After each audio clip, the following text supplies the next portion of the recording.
This is the new Bugatti Bolide, a track-only hypercar. It's completely crazy, and I'm going to tell you everything you need to know about it in this video. I'm even going to go for a passenger ride around Spa in Belgium. Whoa! Oh, I think it's going to be pretty intense.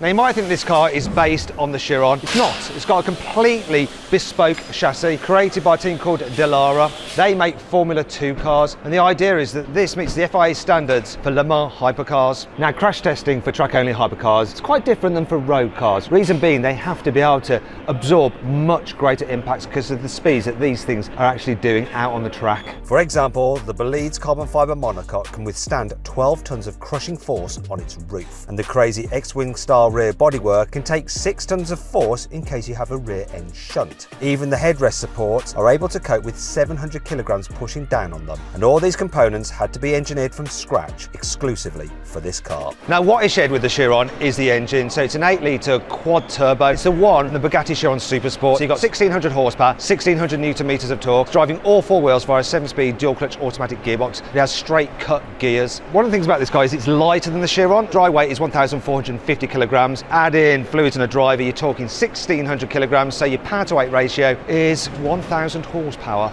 per tonne. So it's going to be pretty quick, and we'll find out exactly how quick this thing is capable of out on the track in a moment when we fire it down the Kemmel Straight. What speed will we get to?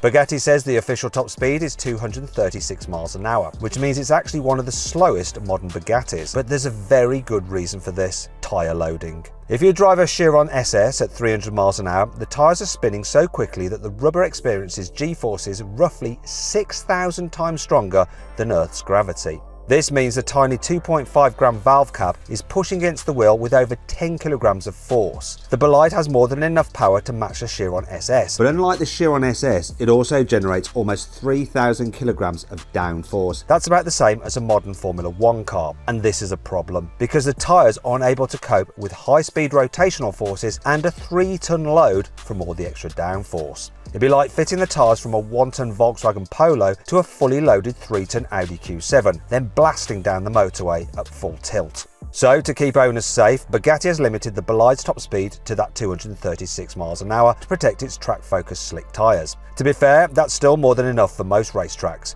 even ones with huge straights like Spa. But you do have to make sure you preheat the tyres to 80 degrees to ensure they're safe to use and generating maximum grip. That way, the Bolide can corner with up to 2.5 G, which is a whole G more than a Chiron can manage. The Bolide does have air conditioning. It is a Bugatti after all, but there aren't any other cooling fans anywhere on the car, not even for the radiators. Instead, it comes with removable fans that attach to the engine cover, a bit like modified leaf blowers that Formula 1 teams use to keep their cars cool during extended pit stops. But there's one more thing that Bugatti has added in case things get really hot. You see this? This is a remote fire extinguisher, so if there's a problem, someone on the outside can pull that to put out a fire. Very loud they are! As you can probably tell, the W16's exhaust also got a makeover. Not only is it completely unmuffled, but some parts are 3D printed using titanium and ceramics in a process Bugatti originally developed for ultra-lightweight brake calipers. These exhaust tips, for example, weigh less than 750 grams, and the rest of the drivetrain has also received a significant overhaul. The engine has been remapped for maximum torque between 2,250 revs all the way up to 7,000 RPM. Also, it's mounted 60mm further forward than in the Chiron, plus the engine mounts are 3 times stronger. But moving the engine isn't the only thing Bugatti did to improve weight distribution. It also replaced the Chiron's double wishbone suspension with a racing-style pushrod setup. This moves the springs and dampers away from the wheels, closer to the centre of the car. As a result, the Bolide responds more quickly when you go from lock to lock, like in Spa's final chicane. And these pushrods are pretty special. They're made from 3D printed titanium and only weigh 100 grams, but they can withstand 3.5 tonnes of force during hard cornering and heavy braking. Speaking of which, to cope with all that speed, the brakes aren't carbon ceramic, they're carbon, and they're the biggest brakes that Brembo have ever made. So we've got 390mm discs out front, same at the rear. Here at the front you've got 8 piston calipers and 6 piston calipers at the back, and they're built to Le Mans hypercar specs. Just look at the size of the pads on this thing. But despite having some of the most specialised brakes of any Bugatti, there are a few things about the Bolide which are actually pretty ordinary. The car actually comes with 2 sets of wheels, so there's the ones with the track. Then there's these transport wheels, which are skinny, normal rotors, just for moving the car about. The car can run on 98 octane fuel, you know, the stuff that you can get for your normal petrol station, but out on track, you want this 110 octane race fuel. The car has a 16-gallon fuel tank, but it only averages about 2 to 3 miles per gallon out on track, which means you can do around 40 miles before you have to come in and refuel. But to be fair, by then your tyres are done. So here we go, off out in a Bugatti Bolide. This is the owner's second day with the car. He had it delivered yesterday. He's running it in, he says. We'll find out exactly what running in a Bolide is. I don't think it's going to be quite like how I run in cars, but we shall see. Now, I've been to Spa before, I've done a few track days, but I have never joined the circuit at the top of Eau Rouge. Here we go. Oh, well, it definitely feels firmer than the other Bugattis I've been in, but then I guess it's not like a Chiron at all, apart from the powertrain. Whoa! Whoa! Okay. He's getting straight into it, let's say that. So flat through the corners. Gotta remember, it's still quite a heavy car, 1,600 kilograms with the driver. It's quite interesting just feeling it going through the corners that I've driven quite a few times in like Porsche GT cars and stuff, but now with insane punch from that Bugatti 8-litre W16. Wow, this is my scariest corner on the entire track. Pouhon, just hold it, go wide, then come back in. I'm always conscious of that wall.